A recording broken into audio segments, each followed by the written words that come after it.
What's up, guys? Bryan Lebo here with your January 2021 update video. Thank God 2020 is behind us because 2021 starting off so much better, right? All right. Well, on a serious note though, going into this year, the number one question I'm getting is, should I buy or should I wait? Now, for the answer to that question, please check out my other video that I'm dropping simultaneously. For the 2021 Housing Outlook video, either click up here or I'll post a link in the description below. With that said, let's see what happened last month. First up, our last month's sales. As I'm sure you can imagine, last month we killed it. We managed to sell 3,071 homes in December. This was a 29% increase over last year when we sold only 2,377 homes. There's just no way around this. It was the best December in an entire decade. All right, next, let's check out median home prices. As you can see on the screen now, we ended last month with a median price of $343,000. This was a tiny drop from December, where we hit an all-time high of $345,000. Now, real quick, I'm sure some of you are going to say, I saw on the news it was actually 345, not 343, Brian. As I mentioned before, when we discuss the median price, this is for resale homes only.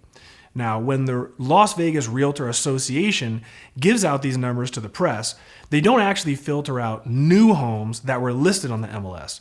So while the association discloses them as MLS sales, the media typically misrepresents that number as resale home sales. So when I pull the numbers, I make sure to filter out new home sales, since that obviously skews the numbers higher.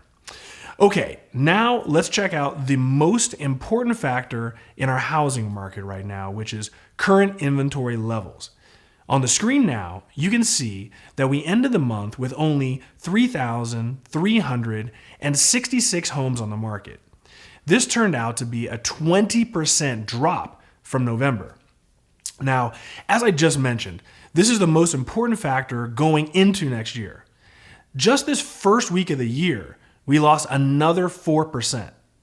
In 1 to 2 weeks, we'll have the lowest inventory since April of 2013. Once we pass that number, we'll have the lowest inventory in about 15 years. The bigger issue here is this: how do you create inventory? Now, you create inventory by getting people to sell their homes.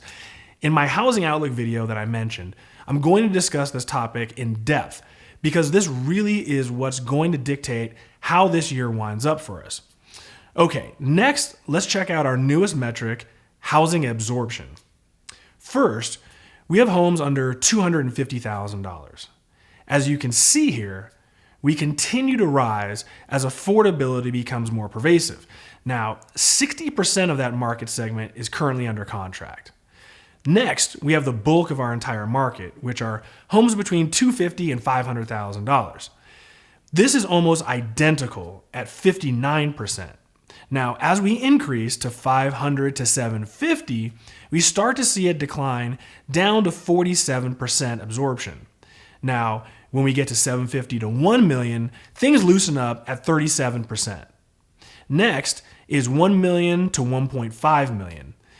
This too managed to increase to 33%, but still a bit behind the peak of 35% that we had in November.